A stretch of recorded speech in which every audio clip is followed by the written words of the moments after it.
Hello mga kamamigs, ang nagbabalik ang iyong lingkod, Mayora Mix TV, at magandang araw sa ating lahat at update tayo mga kamamigs. Dito muna tayo sa nakakakilig na kwento nila Cutie Mahal at Bunso Migs. Ayon sa kay Kuya Jay, pamilya na kung ituring ang ating si Bunso at si Cutie Mahal. Kung natatandaan ninyo mga kamamigs na ang picture na hinahanap natin na malaki, pinalaki pala ito ni Bunso.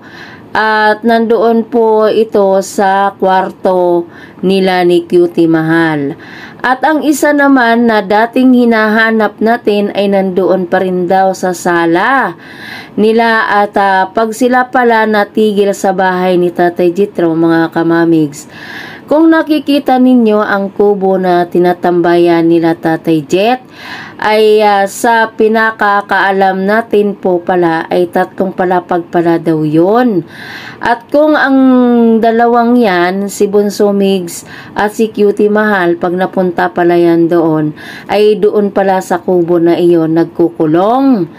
Tatawagin na lang daw sila niyan kung oras na ng kainan. Wow, ang sweet naman.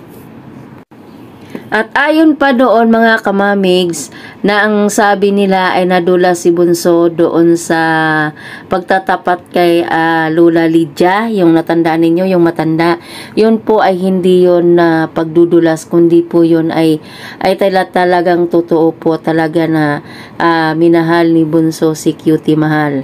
At alam ninyo, itong nagmamahalan ang dalawa, si Cutie Mahal at si Bunso Migs, ay ito lang huli na si Cutie Mahal ay tumira na sa Tanawan. Pero yung nandoon sa Marikina ay hindi pa po, wala pa po silang relasyon noon. Pero nag-start lang ang kanilang pag-iibigan ni Bunso Migs ay nung nandito na si Cutie Mahal na tumira sa Tanawan.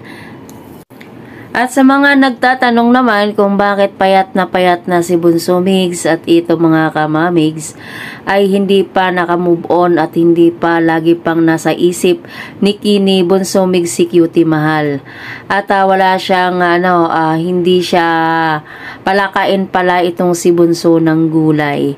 At ito ay patikim-tikim lang siya at sa ngayon ay talagang marami po siyang ginagawa. Wala na po siyang oras sa pagkain niya at kulang na siya sa papahinga.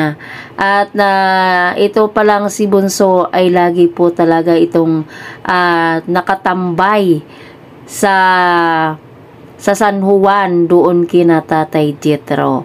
At tinuturing na siya at tinuturing siyang anak ng nanay ni Tatay Jethro.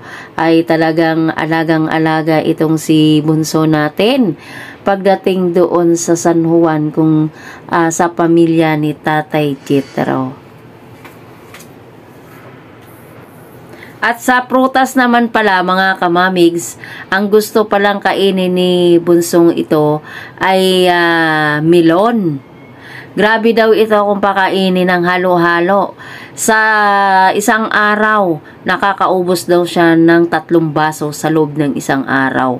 Ay grabe siya ha.